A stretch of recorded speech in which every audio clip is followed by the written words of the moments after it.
José Muñiz Fernández. Obtuvo la licenciatura de Psicología por la Universidad Complutense de Madrid, doctorándose por esa misma universidad. Es catedrático de Psicometría en la Universidad de Oviedo. Ha publicado numerosos trabajos en revistas nacionales e internacionales en el campo de la psicometría y la evaluación psicológica. Fundó y dirigió la revista Psicotema durante 25 años. Fue presidente del Consejo Asesor de Investigación Científica y Tecnológica del Principado de Asturias. Bienvenido, doctor Muñiz.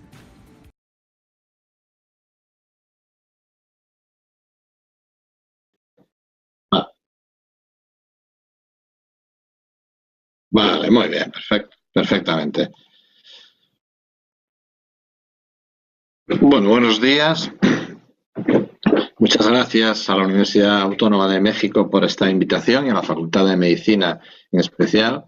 Y es para mí un placer estar con ustedes.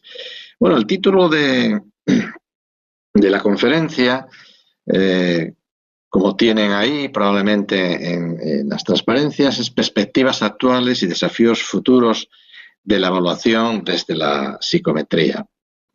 El objetivo fundamental de la charla es compartir con ustedes mis opiniones sobre las nuevas tendencias y perspectivas de futuro en evaluación y, bueno, de manera transversal, en la medida que sea posible, estimular su pasión por la evaluación y su pasión evaluadora. La charla va a tener como 4 partes. En una primera voy a hacer una introducción un poco para centrar el asunto. Después voy a hablar del modelo general de evaluación que se enmarca lógicamente esta charla. Comentaré los nuevos desarrollos en la evaluación en tercer lugar y finalmente os daré mis ideas sobre las perspectivas de futuro. Eso es un poco el plan de la charla, ¿de acuerdo? Empezamos, por lo tanto, con la introducción. Y para empezar con la introducción, pues lo primero es recordar, es importante no perder de vista, que la filosofía inspiradora originaria de la evaluación es la equidad, es evaluar a todos por el mismo rasero para así evitar todo tipo de sesgos, bien provengan del sexo, de la raza, de la clase social, de los contactos personales, de la apariencia, etcétera, etcétera. O sea que los pioneros, los primeros padres de la evaluación tenían como divisa y mantenemos esta filosofía inspiradora de la equidad. De eso se trata. Una buena evaluación siempre tiene que ser equitativa, es decir, evaluar a todo el mundo por el mismo rasero, ¿no? El lema que nos recuerda al gran físico Kelvin es: lo que no se mide no se puede mejorar, sin ninguna duda. Hay que saber dónde estamos para saber luego, para poder mejorarlo. Por centrar un poco de lo que voy a hablar, hay en esencia muchos niveles que se podría tratar la evaluación, ¿no? Podría hablarse de cuestiones de carácter epistemológico y teórico, los fundamentos, categorías, dimensiones. No lo voy a hacer aquí. Podría hablarse de la evaluación en campos específicos, sustantivos, en el ámbito psicológico, en el ámbito educativo, etcétera. Tampoco lo haré. O sea que mi charla se va a centrar más bien en aspectos de carácter básico, transversal, cuestiones de instrumentación, de avances tecnológicos. Es decir, de lo que yo comente en esta charla, digamos, que es aplicable a cualquier ámbito de la evaluación. Esta es un poco la idea de la charla, ¿no? Nosotros siempre insistimos mucho en estos estudiantes y profesionales que hay un esquema, un protocolo de actuación que es no negociable. Se inicia el protocolo de ejercicio profesional, se inicia con una evaluación rigurosa que conduce a un diagnóstico preciso, que nos lleva a una intervención eficaz. Este es el protocolo.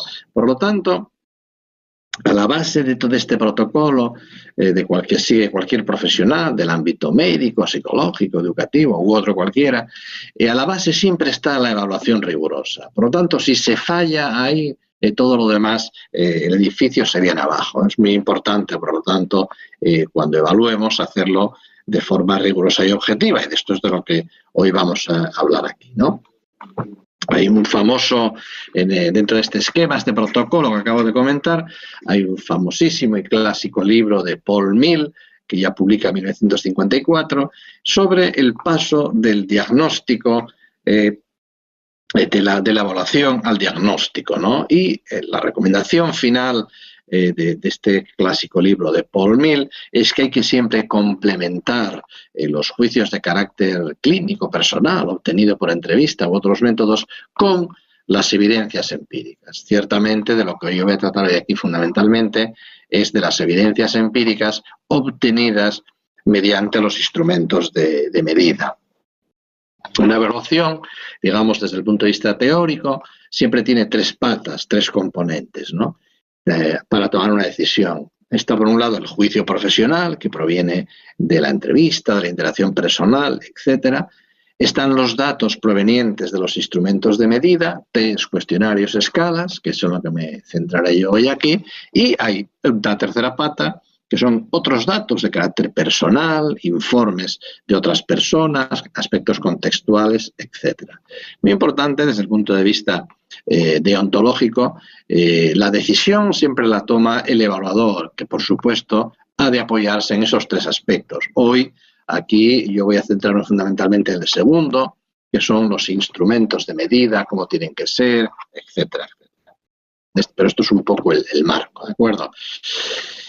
Evaluar en el ámbito psicológico, educativo, como imagino que es profesional, como es el caso de quienes estáis escuchando esto, pues es complejo. Y hay que tomar decisiones de por dónde se empieza a evaluar, qué se evalúa, qué personas e instituciones están implicadas, quién lo evalúa, qué se hace con los resultados.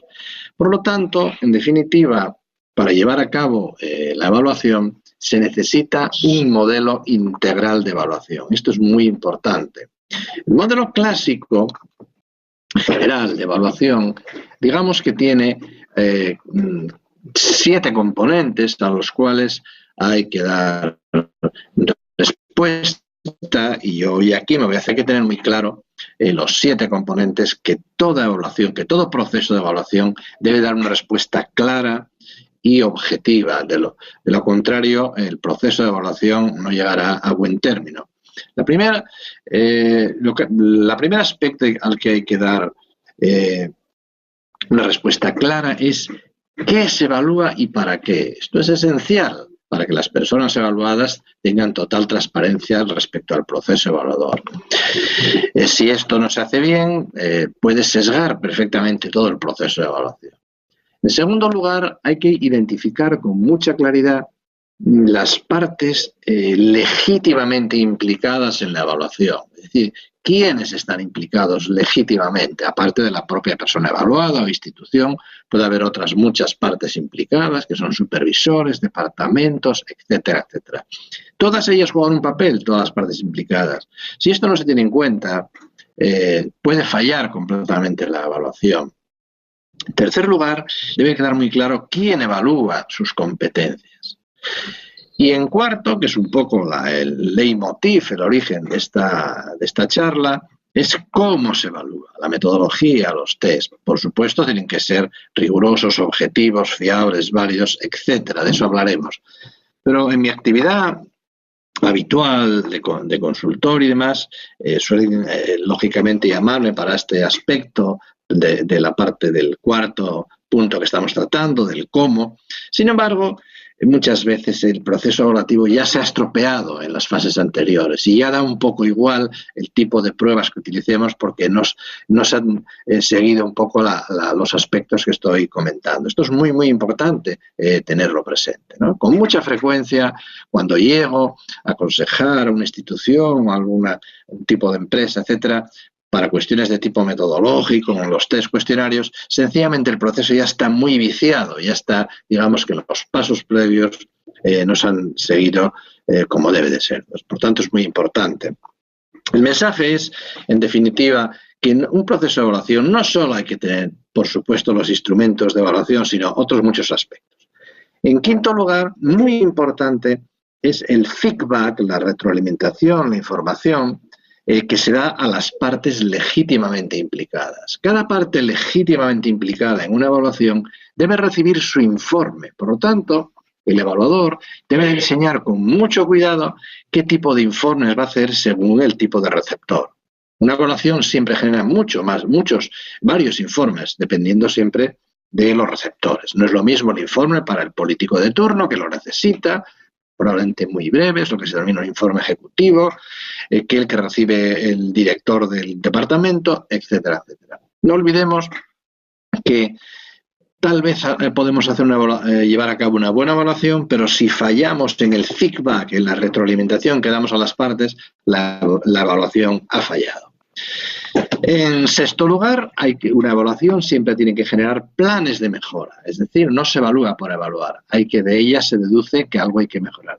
Y finalmente, el séptimo aspecto de este modelo general clásico de evaluación es siempre tener muy presente la opinión de las partes implicadas. Todo participante hay que detectar cómo lo percibe y es muy importante, ciertamente. Bueno, este es el marco general.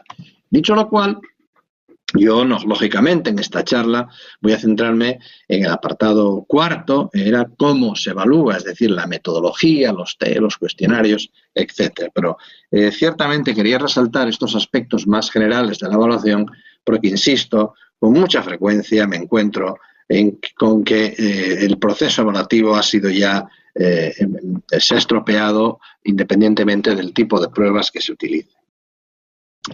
Antes de empezar a entrar con este aspecto, una reflexión de fondo, vamos a decir, un minuto de filosofía, ¿no? Que puede ser interesante. Y es ¿por qué es difícil evaluar los aspectos de las personas, bien sean psicológicos, educativos o profesionales, ¿no? ¿Por qué? Es importante, antes de entrar, digamos, en los detalles más técnicos, tener claro este tipo de cuestiones. Solemos decir que las razones profundas de la dificultad inherente a la evaluación de las variables de carácter psicológico, educativo, profesional, dependen de dos razones, tienen dos fuentes la dificultad, ¿no? En primer lugar está el nivel epistemológico, el nivel de conocimiento de las variables que evaluamos. Y luego su naturaleza, ¿no? Dos comentarios muy breves sobre estas cuestiones que conviene tener claras porque permiten identificar la dificultad inherente a las variables que evaluamos, ¿no? El nivel epistemológico de nuestras variables es, por ejemplo, si empezamos por citar conocimientos y ciencias de más básicas a menos básicas, pues digamos el conocimiento más básico sería la física, luego un conocimiento algo menos básico sería la química, de hecho los físicos consideran a los químicos un poco superficiales, un conocimiento un poco menos básico sería lo biológico, los químicos consideran que los biólogos que al final todo es química, y las variables que nosotros manejamos, psicológicas, educativas, que evaluamos, está en el nivel siguiente, epistemológico. Está entre estas variables, los conocimientos educativos, los comportamientos psicológicos, es una banda epistemológica acotada entre lo biológico y lo cultural sociológico, ¿no? Digo esto porque un error muy frecuente de personas con una formación poco seria cometen dos errores muy, muy importantes, que son un reduccionismo biológico, pensar que este tipo de variables profesionales, psicológicas, educativas, quedarán explicadas cuando se conozca su fundamento biológico, ni mucho menos, tienen su propio nivel explicativo. Naturalmente hay que explicarlo, hay que entender los aspectos biológicos, pero las variables del tipo rendimiento académico, rendimiento profesional, inteligencia, extraversión, neuroticismo, jamás son explicadas por un reduccionismo biológico. Y otro fallo, otro error, otro reduccionismo que impida a la gente entender bien estas cuestiones es el reduccionismo por arriba, el pensar que estas variables tienen una explicación de carácter cultural o sociológica, ni mucho menos. Nuestras variables tienen sus raíces en lo biológico y sus ramas en lo cultural sociológico, pero no se reducen a ello. Esto es un poco lo importante. Por eso tienen unas características especiales. Y, por lo tanto, su medición, su evaluación va a tener también unas características un poco especiales. Esto es lo que hay que entender bien. Y el otro condicionamiento que hace peculiar, solemos decir que nuestras variables están en, una tiranía, están entre dos tiranías, la tiranía de lo biológico, de que todo está escrito en los genes, ni mucho menos, y la otra, la tiranía de lo cultural sociológico, del constructivismo radical, de la ingeniería social. Ahí se mueven ahí, no hay que caer en esos dos errores reduccionistas, uno por abajo y otro por arriba. Esto es muy importante. Entender esta naturaleza epistemológica es importante para luego medir de manera adecuada, ¿no? Y el otro aspecto que condiciona nuestra medición es que las variables que vamos a manejar tienen, vamos a decir, son recientes filogenéticamente. Solemos a veces pedir a nuestros estudiantes de doctorado que hagan un ensayo sobre qué edad tiene lo psicoeducativo. Bueno, por recordarles algunas edades, como bien saben, pues nuestro universo tiene unos 15.000 millones de años, la Tierra tiene unos 4.500 millones de años, la vida 3.000 millones de años, y nuestro objetivo de evaluación, el Homo sapiens, solamente tiene 200.000 años. Bueno, pues esas variables, al ser tan recientes, tienen también unas características muy especiales. Si me permiten recomendaros un libro muy reciente donde se plantean todas estas cuestiones muy bien, es el de Sapolsky, que publicó en 2017, Behave, conducta, ¿no? Comportamiento, que está publicado en Nueva York. Bueno, dicho esta introducción, entiendo que lo que me piden es que hable de evaluación en contextos educativos y organizacionales, por tanto, que es la Facultad de Medicina, ¿no? El eje central en la evaluación en este ámbito, lógicamente, es el rendimiento educativo y el rendimiento profesional. Nosotros enseñamos a nuestros estudiantes la fórmula canónica del rendimiento académico y profesional. El rendimiento, que es muy parecida a la fórmula de Einstein, el rendimiento es igual a la capacidad por el esfuerzo al cuadrado. Por lo tanto, el tipo de variables que se miden ahí pues son todas las relativas al rendimiento, bien sea académico, bien sea profesional, todas las relativas a la capacidad, a las aptitudes con P, y todo lo relativo a lo que es el esfuerzo, la motivación. Esto es un poco el ámbito, el tipo de variables que yo entiendo que están interesados en evaluar las personas que estáis escuchando esto. En un modelo general de rendimiento educativo, pues hay 7 dimensiones. Hay que tener en cuenta siempre las características personales, las aptitudes, la personalidad, la motivación, las actitudes con C, los compañeros, bien sea de trabajo, bien sea del ámbito educativo, los supervisores o jefes, la tarea, centro de trabajo, ambiente familiar, y esto es un poco el tipo de variables que se manejan. Aparte de las llamadas competencias transversales, soft skills, tan importantes y que, bueno, por ejemplo, según el Instituto Nacional de Empresa Español, recursos humanos, por ejemplo, las más importantes, las 10 más importantes cualidades personales, al hilo de, aparte de las competencias meramente profesionales, estas soft skills serían la responsabilidad, la iniciativa, la capacidad intelectual, la tenacidad, la creatividad, la ética, la lealtad, seguridad en sí mismo, discreción y sinceridad. Evaluar esto no es fácil, por eso estamos aquí precisamente hoy. Este mismo Instituto Nacional de Empresa, cuando habla de evaluar estas competencias transversales, las habilidades sociales, pues las más valoradas por las empresas, la primera sería trabajo en equipo, adaptación, ganas de aprender, superación, disponibilidad, organización, capacidad de comunicación, integración, capacidad para las relaciones sociales y saber y dotes de mando, ¿no? Muy importante señalar que la evaluación en contextos laborales ha sido regulado relativamente a nivel internacional hace poco por la norma ISO 10.667. Todos aquellos que evalúen en este ámbito deberían de tenerla muy en cuenta. La filosofía de esta norma ISO, saben que las normas ISO no son regulaciones legales, pero se adoptan a nivel internacional y regulan de alguna manera.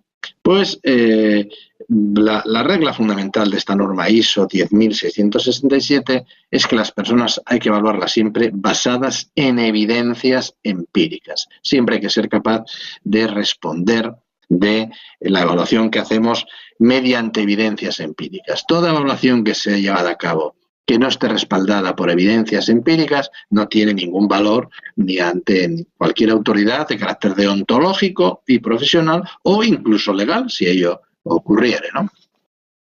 En suma, en esta conclusión inicial, antes de entrar en cuestiones más técnicas, serían dos conclusiones. Evaluar las variables psicológicas, educativas, profesionales es complejo, naturalmente, pero disponemos afortunadamente de una metodología, de unos modelos para hacerlo de forma rigurosa y objetiva, y de eso vamos a hablar un poco ahora.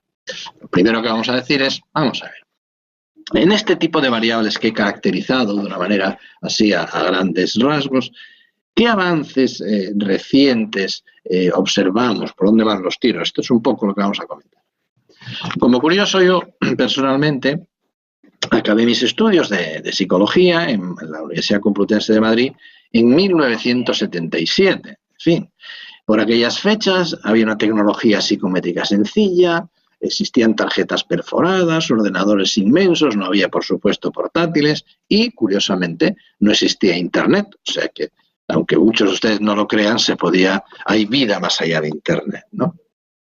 41 años después, que es lo que llevo trabajando en estos temas, en 2018, pues todo ha cambiado. Los modelos psicométricos son muy sofisticados, tenemos ordenadores personales, portátiles por doquier. De hecho, ahora estamos comunicándonos ustedes en México y yo aquí en Oviedo, en el norte de España.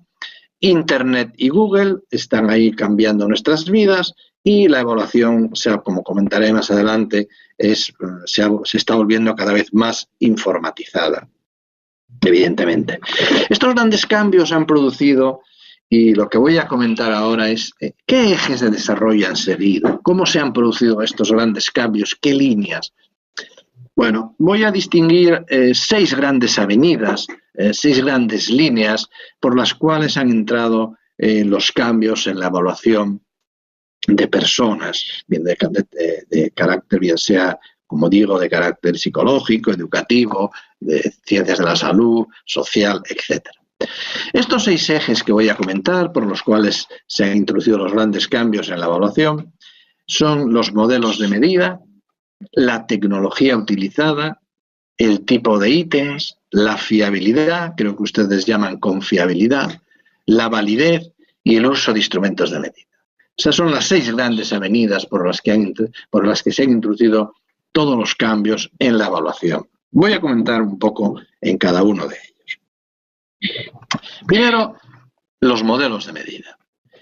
¿Qué ha pasado? Bueno, lo que ha ocurrido es que desde la propuesta clásica del modelo de Spearman de 1904 ha sido muy fructífero y probablemente los profesionales que están ahí trabajando, la mayoría de las pruebas que utilizan todavía están basadas en este modelo de Spearman, que es un modelo lineal clásico, que asume que cuando utilizamos una prueba para evaluar a una persona, la puntuación empírica que obtenemos tiene 2 componentes. Uno, un componente de error aleatorio y otra, la parte verdadera. Y todos los planteamientos psicométricos provienen de las distintas formas de estimar ese error de la puntuación. Y esto es la teoría clásica, ciertamente, ¿no? Es el origen de la teoría clásica, en la cual, pues,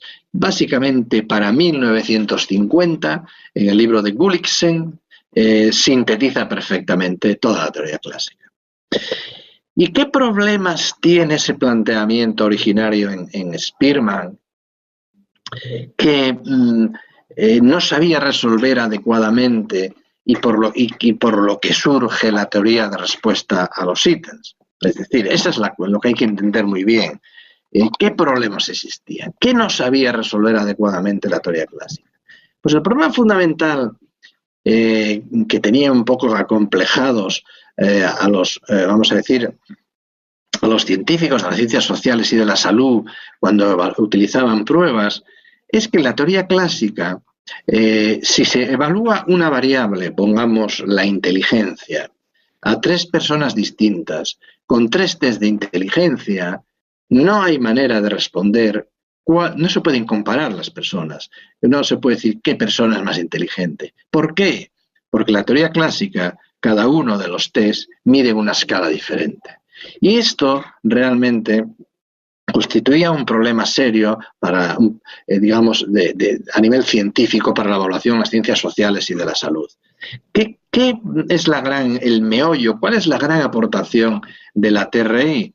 Pues que los modelos de TRI lo que permiten es que independientemente de la prueba utilizada para evaluar, los resultados vienen en la misma escala. Y esto es un avance impresionante y que abre otras muchas vías luego de carácter técnico y demás. Pero conceptualmente este es el centro del gran avance de la TRI respecto a la teoría clásica, que lo que solemos denominar la invarianza de las puntuaciones, es decir, que ya da igual el test que utilicemos, el resultado siempre viene en la misma escala.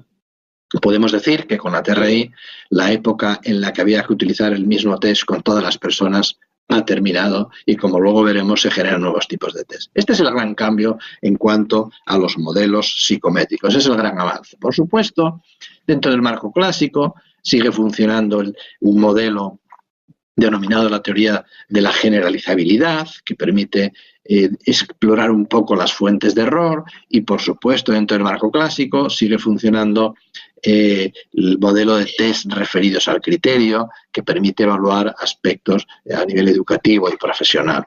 Un asunto muy importante que a veces se confunde: la TRI no elimina la teoría clásica, son modelos complementarios que, dependiendo de cada situación, se utilizará uno u otro. Los avances tecnológicos nunca anulan a los anteriores, siempre conviven y, por ejemplo, un gran avance como es, por poner un ejemplo, una analogía, los aviones no eliminan las bicicletas, sencillamente cada cual sirve para una cosa. Por lo tanto, el enfoque clásico sigue vigente, por supuesto, y para unos aspectos utilizaremos el modelo clásico y para otros los modelos de teoría de respuesta a los ítems. Por lo tanto, en cuanto a los modelos, es el gran cambio. El segundo eje, la tecnología. ¿Qué pasa con la tecnología? ¿Qué ha ocurrido? Pues ha ocurrido algo muy simple, que el papel y lápiz está mutando en la informática, en los ordenadores. Cada vez más test se aplican por ordenador. Y aquí el gran cambio tecnológico, lo que solemos denominar la aplicación matadora, es decir, la aplicación que arrasa, es lo que se ha denominado los test adaptativos informatizados. ¿Qué son los test adaptativos informatizados? Son no confundir con test informatizados. Puede haber test clásicos muy informatizados que se pasan en la pantalla del ordenador, el EPI de ICE y cualquier otro, no. Los test adaptativos informatizados se refiere a que nosotros vamos aplicando el test ítem a ítem y vamos ajustando el tipo de ítems que les pasamos a las personas. Va a depender de la respuesta que dan al anterior. Es decir, vamos ajustando, de ahí el nombre, vamos adaptando el tipo de ítem.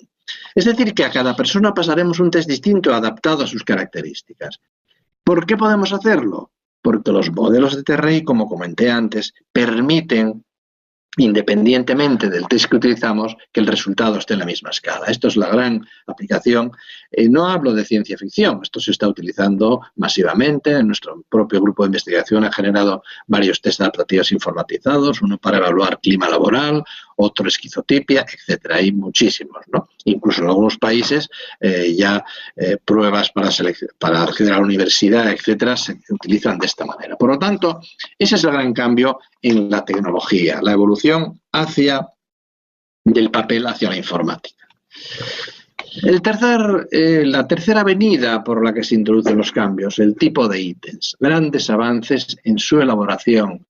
La TRI implica bancos de ítems, es decir, cuando nosotros utilizamos un test en la TRI, lo extraemos de un banco de ítems. Entonces hay una gran influencia de la tecnología informática en en los nuevos ítems, en los nuevos formatos. Hay descritos nuevos formatos. Claro, no puedo entrar aquí, más de 50 nuevos, evidentemente, ¿no? ¿Y en qué afecta, a qué dimensiones de los ítems está afectando esta innovación tecnológica? Pues un autor muy conocido, Parsall, señala que afectan todos los aspectos. Por ejemplo, la estructura, formatos novedosos, la complejidad, distintos ítems a tener en cuenta. No olvidemos que cuando se formula en una pantalla, esto permite muchos aspectos. La fidelidad. Fidelidad es un concepto que es el realismo de los ítems. Naturalmente, un ítem puede ser mucho más realista con las posibilidades que ofrecen las pantallas actuales de ordenador. Un asunto muy importante, la interactividad, es decir, la reactividad del ítem a la respuesta de la persona. Y uno puede hacer ciertas intervenciones, ciertas respuestas, y en función de esto el ítem va, vamos a decir, mutando. La inclusión de multimedia. Los ítems actuales llevan audio, llevan vídeo, llevan gráficos, llevan animación. Esto abre muchísimas posibilidades. El tipo de respuesta que demandan. Se pueden, digamos, pedir, solicitar numerosos tipos de respuesta, ¿no? Y un asunto muy importante, los métodos de puntuación. Podemos tener en cuenta los aciertos, los errores, los tiempos, los intentos, las estrategias. Todo está cambiando en la formulación de los ítems al llevarlos a las pantallas de los ordenadores. Por lo tanto, eso es una gran avenida, una gran fuente de novedad.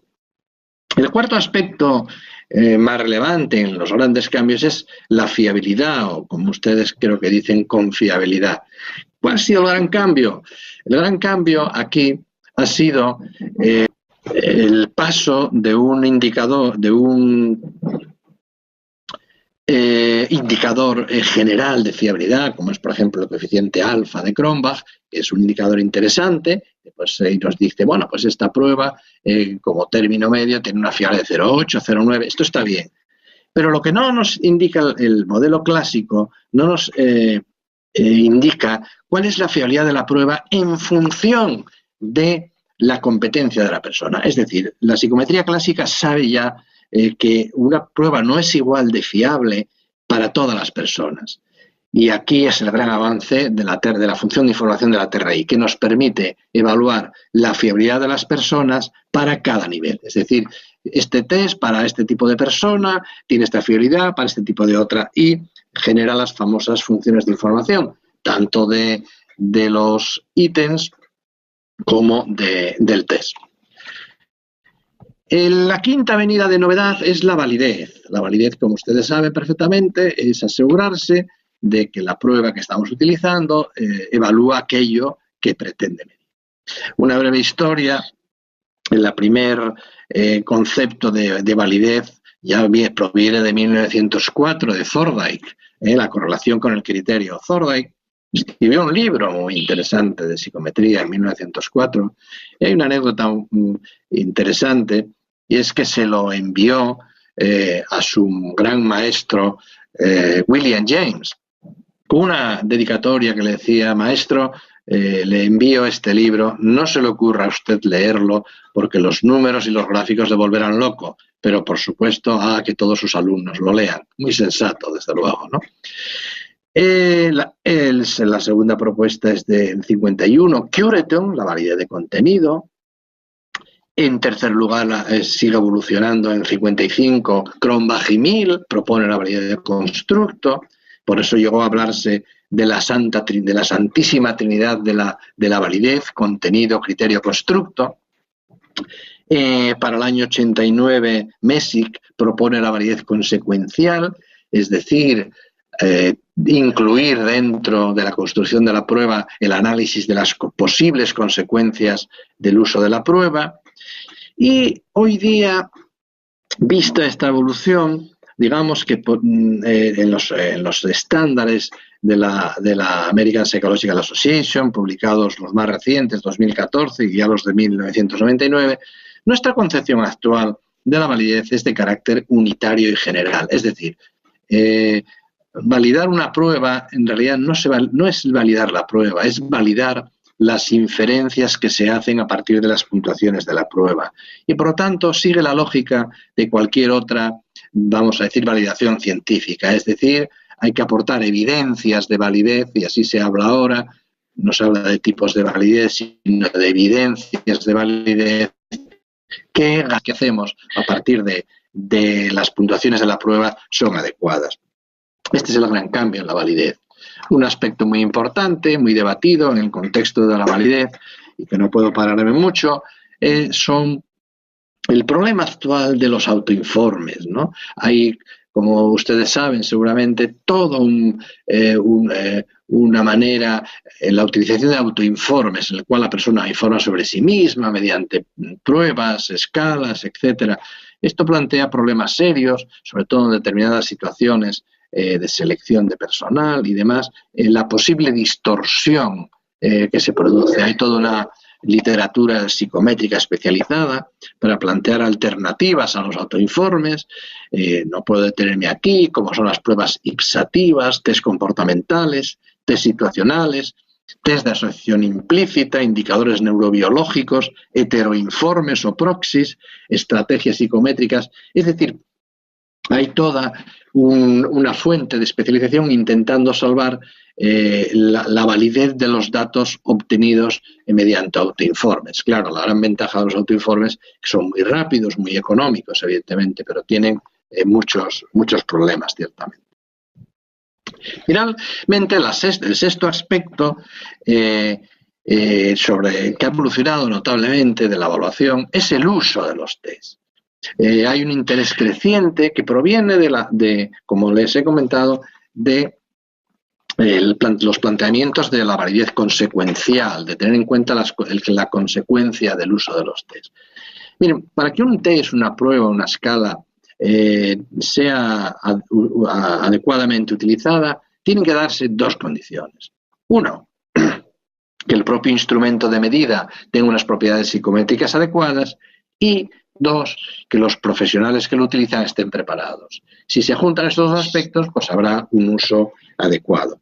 Todas las sociedades internacionales y nacionales tienen proyectos muy interesantes para, tanto a nivel nacional como internacional, para intentar mejorar el uso de las pruebas. ¿Por qué? Porque sabemos que a veces no es suficiente, como les decía antes, que una prueba sea adecuada psicométricamente, sino que también los usuarios tienen que hacerlo adecuadamente. Hay dos grandes estrategias que se utilizan para mejorar el uso de las pruebas. Una que denominamos restrictiva, que es restringir el uso de las pruebas a personas que están formadas, capacitadas, acreditadas, y otra estrategia que denominamos informativa, que se refiere a diseminar todo tipo de información sobre las pruebas profesionales para que, digamos, las utilicen adecuadamente. Si están interesados, por ejemplo, hay un modelo muy interesante, el ZET-R, que hemos desarrollado la Comisión Europea de Test y que a varios países hemos adaptado, entre otros España.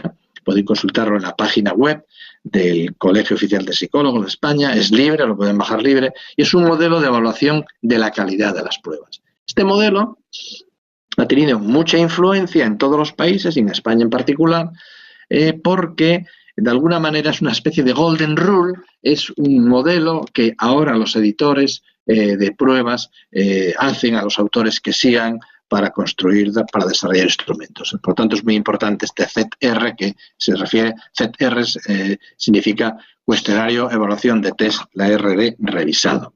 Y es de libre acceso, por lo tanto, por supuesto, mi último libro de Introducción a la Psicometría lo incluyo también, ¿no? De estas dos estrategias, si me preguntan cuál es la más adecuada, yo les diría que ambas. Hay que determinadas restricciones son necesarias y luego hay que diseminar información. Por lo tanto, hay que combinar ambas estrategias. Bien, dicho eso, esas 6 avenidas de grandes cambios por los que ha entrado, por los que se ha guiado la evaluación, ¿cuáles son las perspectivas de futuro? Digamos, ¿en qué temáticas hacen nuestros doctorandos sus tesis? ¿Qué es lo que está pasando? Bueno, voy a comentarles mis ideas sobre esto y naturalmente son muy discutibles, ¿no? Aparte que predecir el futuro es muy complicado. Como bien nos enseñó en su famoso libro Nassim Taleb, del Cisne Negro, en el cual el argumento central, muy interesante, Nassim Taleb es un catedrático de matemáticas y de economía de Harvard, nos indica que prácticamente hay que tranquilizarse porque nadie es capaz de predecir cosas importantes del futuro. Lo titula el cisne negro porque los europeos pensaban que todos los cisnes eran blancos hasta que los que viajaron a Oriente encontraron cisnes negros. Por lo tanto, digo esto para curarme un poco en salud y lo que les comento aquí, pues, en fin, es lo que veo yo más probable en vista de lo que está ocurriendo. Solemos decir los psicólogos que lo que mejor predice el futuro es el pasado, pero tampoco me extrañaría nada que no acertásemos. Vamos a ver, lo que está influyendo fundamentalmente en la evaluación, como ya he comentado antes en algún momento, es sin duda alguna los avances tecnológicos. Leslie White es un antropólogo muy famoso de origen psicológico y en el 43 dio la fórmula de la cultura. Dice, cultura es igual a energía por tecnología. Lo que viene a decir Leslie White es que la tecnología es la variable independiente y el sistema social es la variable dependiente. Los sistemas sociales son, por lo tanto, determinados por los sistemas de tecnología y el cambio de la tecnología cambia el segundo. Esto es así. Bueno, pues si es así para la cultura en general, en sentido amplio, lo es también, por supuesto, para la evaluación. Los sistemas de evaluación van cambiando en función de los avances tecnológicos, evidentemente, ¿no? Este futuro, por lo tanto, se da en ese contexto de cambio tecnológico y nos gusta a los psicólogos decir que hay ese cambio tecnológico, se está produciendo una especie de guerra de las inteligencias, ¿no? La inteligencia humana hecha de carbono y agua frente a la inteligencia artificial hecha de silicio. Parece que vamos ganando un poco los del carbono y el agua a los del silicio, pero en fin, no nos confiemos porque cualquier día ellos son muy rápidos, ¿no? Las dos inteligencias tienen sus ventajas y sus inconvenientes, pero no estoy seguro que los humanos, objetivo de nuestra evaluación, acabarán siendo Homo sapiens 2.0, es decir, probablemente combinando, buscando el interface adecuado entre el carbono y el silicio. Y esto va a ocurrir en la evaluación y en todos los ámbitos. Exactamente, ¿no? Esto, los artistas, a los cuales hay que seguir siempre muy de cerca, tanto los plásticos como los literarios, etcétera, porque si bien no tienen formación formal ni de educadores, ni de psicólogos, ni de evaluadores, como trabajan con el mismo material que nosotros, con los humanos, tienen insights sobre este tipo de cuestiones, de la problemática implicada en los avances tecnológicos. Y solo me cito, por ejemplo, películas como Metrópolis de Fritz Lang del 27, o 2001, Una odisea en el espacio de Kubrick del 68, Blade Runner de Ridley Scott del 82, Matrix de Lana y Anthony Wachowski del 99 o Inteligencia Artificial de Spielberg del 2001. Y ahí plantea estas cuestiones de la interacción carbono-silicio, de inteligencia artificial natural. Y ahí en esa misma matriz, en ese mismo contexto, es donde se mueven los avances de nuestra evaluación. Hace poco preguntábamos a un bioquímico candidato al premio Nobel, López Otín, díganos qué profesiones desde su ámbito de la bioquímica ve de futuro que aún no existen, porque entendemos que nuestros estudiantes universitarios tenemos que prepararlos para profesiones que aún no hay, ¿no? Y nos comentaba, hombre, pues yo vería reprogramador celular, editor de genomas, lector de mensajes genéticos, analista de riesgos genómicos, ingeniero de los sentidos. Esto es un poco el futuro que nos espera. Y es ahí donde tenemos que evaluar nosotros, evidentemente. El impacto de las nuevas tecnologías en evaluación se da en cinco niveles. 1, en el diseño de los instrumentos. 2, en la generación de los ítems. En la presentación de los ítems. 3. 4, en la puntuación de las pruebas y en la evaluación a distancia. La evaluación a distancia ya es un hecho de nuestros días. Actualmente, en la selección de personal, por ejemplo, el evaluador está en Madrid, el trabajo está en Ámsterdam y el candidato está en México. Esto hay ya cantidad de empresas, por ejemplo, cito por ejemplo los bancos, que ya no admiten papel y lápiz en las evaluaciones, porque ya no se pueden permitir el lujo de reunir a todas las personas en un sitio para evaluarlas. Esto genera problemas novedosísimos en los que se especializa la psicometría, por ejemplo, la autentificación, cómo certificar que la persona que se sienta ante el ordenador para responder es ella, la seguridad, etcétera. Todo absolutamente novedoso, evidentemente, ¿no? El profesor Ronald Hambleton, de la Universidad de Massachusetts, con el cual tuve el honor de sigo, comenta que, en su opinión, las 6 líneas con más futuro, por donde se producirá una gran actividad evaluativa en el ámbito psicométrico, serían las siguientes. La primera, el uso internacional de los test. Esto plantea problemas serios de invarianza, de adaptación, etcétera. Todos los exámenes internacionales, PISA, PIRS, etcétera, TERCE, en su caso, en Iberoamérica, plantean serios problemas técnicos en este sentido. Pero es muy importante. El mundo se encoge, es pequeño, ¿no? Segunda línea, nuevos modelos psicométricos. Ciertamente hay un gran avance. Pues, mismamente acaba de publicar en 3 volúmenes Van der Linden, como editor, los avances en TRI, y es impresionante lo que hay, evidentemente, ¿no? Acaba de salir el libro. Como os he comentado antes, tercera línea, nuevos formatos de ítems, mediados por los avances de carácter informático. En cuarto lugar, los test informatizados, unidos a Internet, evaluación a distancia, etcétera, etcétera. Y un aspecto muy interesante es que a veces la gente se le escapa. Muy importante, la elaboración de informes. Es muy importante, con estas evaluaciones tan sofisticadas, ser capaces de comunicar adecuadamente a las partes legítimamente implicadas los resultados de la evaluación. De hecho, en uno de los últimos congresos europeos de metodología, la lección magistral y central del congreso fue precisamente impartida por Ronald Hambleton sobre nuevos sistemas de desarrollo de informes. La guía de un desarrollo de informe siempre es el mismo, que la persona destinataria lo entienda. Si el destinatario no los entiende, la evaluación ha fracasado. Y última línea, y como consecuencia de todas las anteriores, es la necesidad de formación técnica de las personas encargadas. De hecho, de todas las personas que formamos en este campo psicométrico, de evaluación, etcétera, ciertamente todas encuentran trabajo rapidísimo. Como anécdota, les diré que Hambleton siempre se queja de que su famoso máster en psicometría de la Universidad de Massachusetts, en la bella ciudad de Amherst, muchos de sus estudiantes no terminan el máster porque las ofertas tentadoras de la industria de la evaluación que les hacen, y claro, aprovechan la oportunidad, ¿no? Desde luego, las nuevas tendencias de evaluación pasan por la evaluación online, lo cual, como se comentaba, en la construcción de pruebas, las simulaciones multimedia, incluyendo en las pruebas vídeo, animaciones, y la gamificación.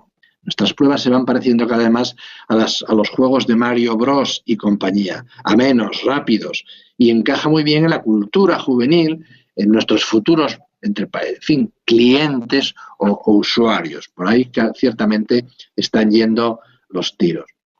Una técnica muy novedosa, muy reciente, sobre todo para la gente que trabaja en contextos de psicopatología, pero aplicable a otros, es el network analysis, el análisis de redes, ¿no? Que permite un análisis estructural, dinámico, de datos intraindividuales, permite la interacción entre síntomas, redes de síntomas, feedback entre síntomas, muy interesantes. Se está utilizando en psiquiatría y en otros ámbitos patológicos, ciertamente. Es un planteamiento muy reciente y que va más allá de las técnicas multivariadas que se quedan un poco estáticas para todo esto, ¿no? Implica, por ejemplo, maneja estas redes, network analysis, permite la evaluación, la integración de la evaluación ambulatoria. Ahora mismo muchos profesionales de la psicología y otros llevan a cabo lo que se denomina evaluación ecológica momentánea o también denominada muestreo de experiencias. Y es que Como todos llevamos colgados tantos dispositivos, se evalúa continuamente a la persona. El autorregistro diario a través de dispositivos móviles, teléfono, PDA, pulseras, etcétera, y ahí podemos evaluar el registro de 1 o 2 minutos continuamente. Esto tiene muchísimas ventajas. ¿Por qué? Incrementa la validez ecológica, reduce el sesgo retrospectivo, no hay que preguntarle, oiga, la última semana, no, es momentáneo. Permite evaluar aspectos contextuales, es aplicable a todos los ámbitos evaluativos y facilita la intervención ecológica momentánea. Si una persona de repente tiene una alarma de suicidio, de lo que sea, es por donde van los tiros. Estamos conectados continuamente y, por lo tanto, la evaluación va detrás de esa conectividad, que duda cabe, ¿no? El uso de smartphones como terminales de evaluación in situ cada vez es más habitual.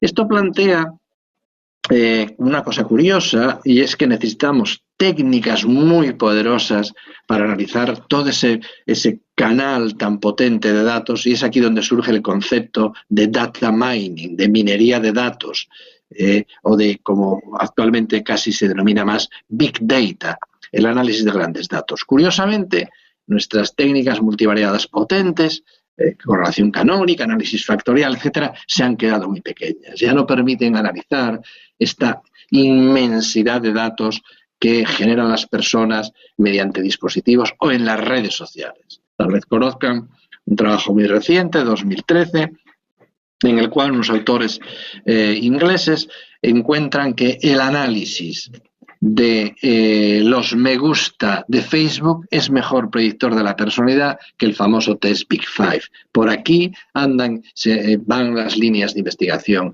todo este tipo de datos nuevos que están apareciendo. Por supuesto, esto combinado no quiere decirse que anule los sistemas anteriores. Como antes decía, los grandes avances siempre se combinan con lo clásico. Va a depender de cada situación. Pero ciertamente estos son los aspectos que están abriéndose nuevos, lo cual plantea retos cada vez más importantes. En fin, concluiría diciéndoles que mi impresión general de estas grandes líneas que os he comentado es que vivimos tiempos excitantes en la evaluación, con una impresión muy positiva de la ebullición y cambios que están teniendo lugar en el ámbito de la evaluación. Así que mi consejo es que no conviene perdérselo, y porque el agua pasa una vez por delante del molino. En fin, espero que les haya resultado de interés, inspirador. No he venido a solucionar de un plumazo todos los problemas, pero bueno, darles un pequeño insight, una pequeña idea de la panorámica de la evaluación, que ciertamente es estimulante y es un campo de mucho interés y muy vivo de investigación. Espero que les haya resultado de interés. Y nada más, muchísimas gracias por su atención.